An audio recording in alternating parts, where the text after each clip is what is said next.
For years, the name Invictus had been nothing more than a whisper among the fleets of men. It was said that this warship was once the pride of humanity, the first and last of its kind, built not just with steel and firepower, but with a spirit that refused to die. Many called it a legend, a ghost from an older age when humans still believed they could stand against the endless alien empires that filled the stars. No one had seen the Invictus for over 100 years. Most believed it was destroyed in the old wars. But legends, as people say, never die easily.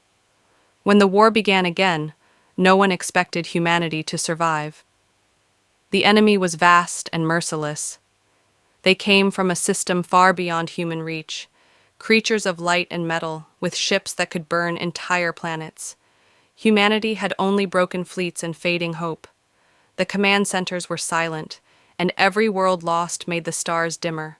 The soldiers still fought, but they no longer believed they could win. That was when the first signal came. A strange transmission was picked up on an old frequency, one no one had used for generations. It carried a voice, calm, deep, human. The voice said only 6 words, "This is Invictus. I'm returning." At first, everyone thought it was a trick, but within hours, scanners across the system confirmed it. Something massive was moving through the outer rings. The readings didn't match any known ship design. The energy output was impossible, far greater than anything human technology could produce.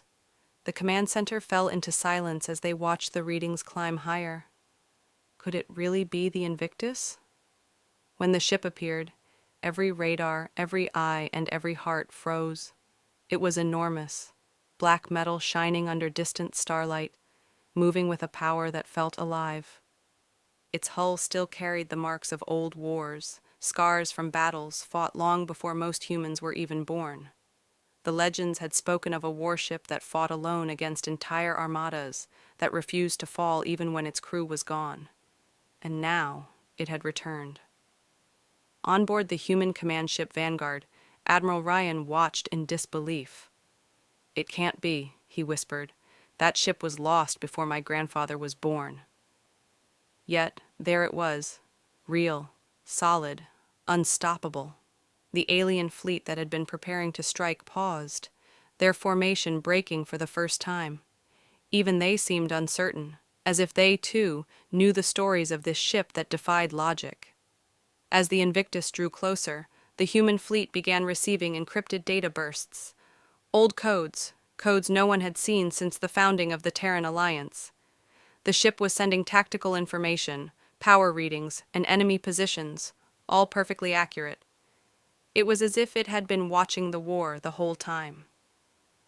"Should we respond?" a young officer asked. Admiral Ryan nodded slowly. "Send them everything we have. If this is truly Invictus, we follow its lead." The alien ships began to move again, firing across the void. Beams of energy brighter than suns tore through space, and the human fleet tried to hold formation.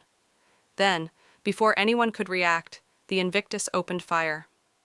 One blast, just one, tore through the alien flagship, splitting it apart in a silent explosion of blue and gold light.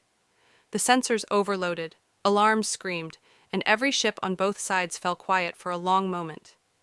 It wasn't just power. There was precision, purpose, and something else, something alive. The Invictus didn't move like a machine, it moved like it remembered. In the following minutes, the ship's old weapons systems came online, one by one. Plasma lances, rail cannons, and something unknown, something the human commanders couldn't even identify. It tore through enemy ships like they were paper. The aliens tried to regroup, but they couldn't understand what they were fighting. Every move they made, the Invictus predicted. Every formation, it broke apart before they could complete it. "Is there anyone aboard?" someone asked over the comms. But no one knew. The life readings were strange, like the ship itself was alive. Some said it was an old AI that had evolved over the years. Others believed the spirits of its fallen crew were guiding it. No one could say for sure. All that mattered was that, for the first time in years, the humans were winning. As the battle raged on, Ryan watched the Invictus move through the chaos like a shadow of the past. Every blast of its guns carried the weight of lost centuries. The soldiers on his bridge felt it too. The rising hope, the feeling that maybe, just maybe, the legend was true. Humanity had always been good at surviving, but now they were doing more than that. They were fighting back. When the last alien ship tried to retreat, the Invictus didn't chase. Instead, it sent one final message across all human frequencies. The voice, the same calm one from before, spoke again. The war isn't over. Prepare yourselves. Then the signal vanished, and the great wave.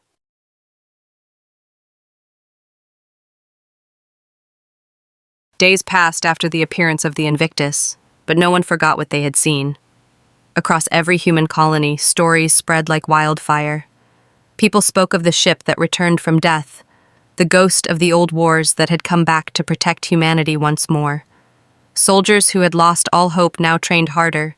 Civilians donated everything they could, and even the leaders, once divided by fear, stood united again. The name Invictus became a symbol of survival, courage, and vengeance.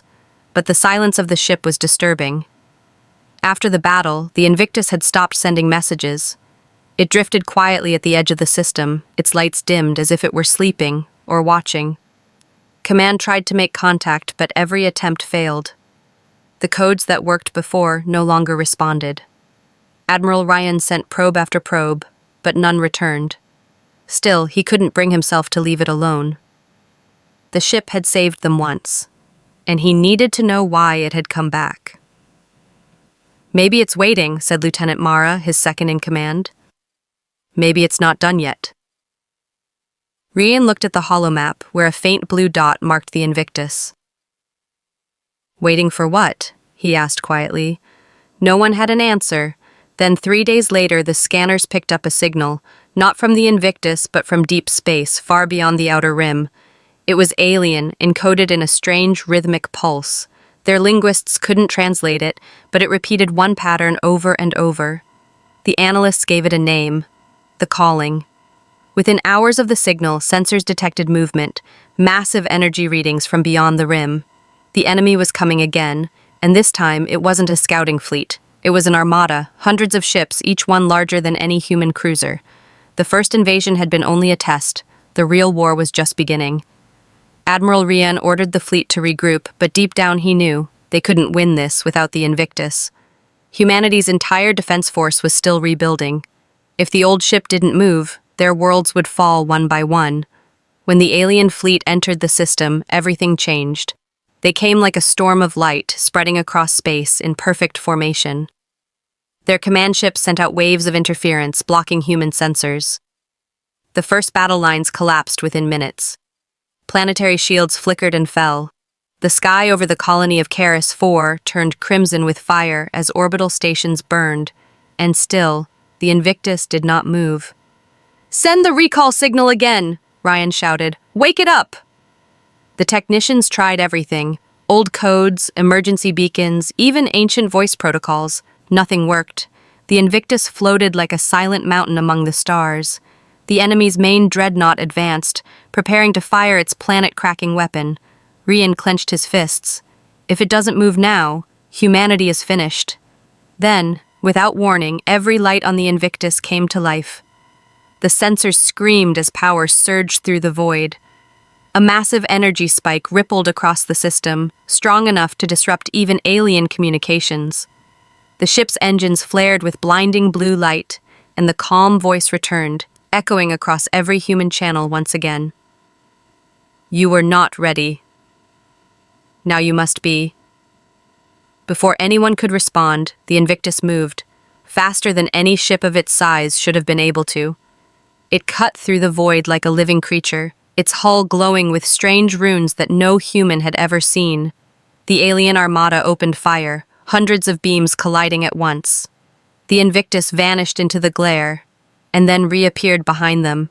It unleashed a single blast that split the enemy's front line apart. Entire ships disintegrated before the human fleet's sensors could even calculate the energy output. For a moment, it looked like magic. "Impossible," Mara whispered. "That's not human technology." Rian's expression hardened. No, but it used to be ours. The Invictus continued its assault, firing with precision and rhythm like a master tactician. Every shot was perfectly placed, every movement deliberate. The alien dreadnought turned its weapon toward the Invictus, a sphere of unstable energy growing at its core. For the first time, the ship seemed challenged. The two titans faced each other, and the space between them burned. When the dreadnought fired, the beam tore through everything in its path. For a second, it looked like the Invictus had been hit, but then its shields shimmered, bending the attack around it like water around a rock. The energy dispersed harmlessly, and the warship answered with a weapon no one had ever seen before. A dark pulse erupted from its core, silent but devastating. The alien dreadnought exploded into fragments, its remains scattering like ashes across the stars. Cheers erupted across the human channels, but the Invictus didn't celebrate. It turned slowly toward the human fleet, as if studying them. Then it spoke again. "Used."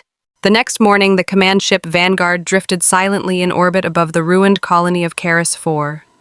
Smoke and shattered debris floated through the void like ghosts. Humanity had won the battle, but the cost had been terrible. Hundreds of ships were gone, thousands of lives lost.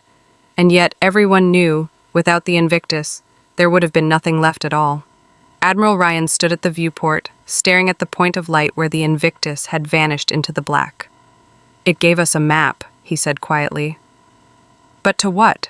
Lieutenant Mara pulled up the decoded coordinates. "It's deep in the Perseus Veil," she said. "That region's been dead space for centuries. No colonies, no signals, nothing but dust." Rian nodded. "Then that's where we're going." The fleet needed repairs, but Rian didn't care. He gathered a small team and set course for the Veil. The other commanders thought he was chasing ghosts, but he had seen the Invictus fight. He had heard its voice. Whatever it wanted them to find, it mattered more than any battle. Days turned into weeks as they crossed the cold silence of deep space. The crew grew restless, the stars around them grew dimmer, and strange static filled the radios. It was a region where no human had traveled in centuries. Some said ships that entered the Veil never came out again. Then, finally, they reached it. The coordinates led to an empty region. No planets, no debris, nothing. Just a small, dying star surrounded by fragments of what looked like ancient machinery. At first they thought it was wreckage, but when their scanners swept the area, they discovered something impossible. Hidden beneath the drifting metal was a structure, massive and circular, like a gate or ring half buried in cosmic dust. It was old, far older than humanity itself. This isn't human," Mara said softly. Rian stared at the display. "Then why did the Invictus lead us here?"